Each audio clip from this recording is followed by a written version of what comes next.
I'm Andrew. I'm Kevin. Welcome to Brojects.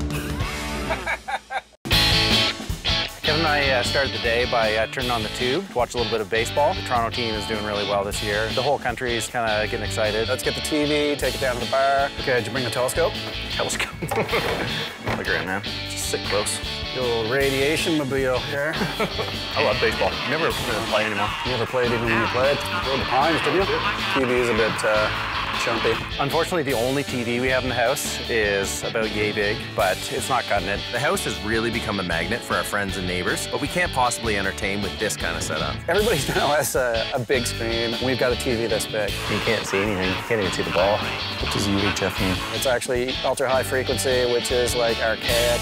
Maybe some rabbit ears would help this situation.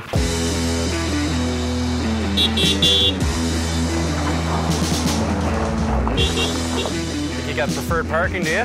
That's the president's parking spot. You're out back. Usually the old melon is 8 inches from the front. My cell phone rang, it's Andrew. Initial idea was sports lounge. Obviously way over the top aggressive as usual, but general concept is amazing. I don't see a television in there. Oh, you see a television. Holy cow, it's never big. He went to the store, picked us out a nice one. It's giant. This is 4K Ultra HD. It's 65 inch and it was not going in there in the box, so We'll trade you for our other one. sure. You're 8-inch black and white. The television and the audiovisual has to be focused on really good qualities for watching sporting events. We should figure out some protection for it as well, because we're going to smash it with Kevin's Aaron throws. yes, 57.5 inches right from here to here. That's the width of the TV. And then it can go 80 degrees, and it can go 18 up and down. Cool. I would say this TV is nicer than most sports bars. This thing is going to be awesome. I can get started on just mounting where the arm's going to go. It kind of tweaked the budget a little bit, but who cares? They're going to love it, except when the bill comes in. Who's paying my Visa bill for that TV, too, by the way? Dr. Kevin.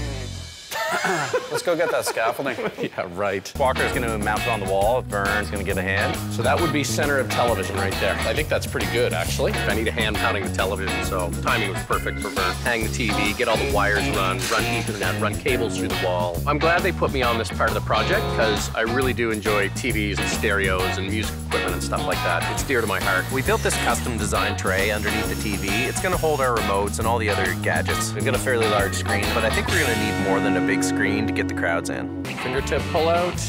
That's Very great. cool. Bad, eh? They're so light now, eh? It feels like now that it's up on the stand. What are we going to do with our other TV? You could probably sell that for so much money. Make some profit. Take it to a museum. I can see people getting into it and cheering, and a nice setup will attract people. Maybe we'll be able to get a few people over. So you could pair it wirelessly, or you could do it this way or whatever. Does that look familiar? Looks familiar. Who are these two jokers? The boys didn't have any influence on buying it, and they don't have a clue how to run this thing. They might be able to turn it on, they might not. You want to watch yourself, or do you want to help with stadium seating? Just like mesmerized by this awesome TV programming. We're just working on a nice trim cover for the television so that if an errant ball or slap shot hits the television, it won't break it. Hey, Vernal, what's going on? Welcome back. This looks awesome. You know what? I bet you that would take more or less a ball. Just get better at throwing the ball.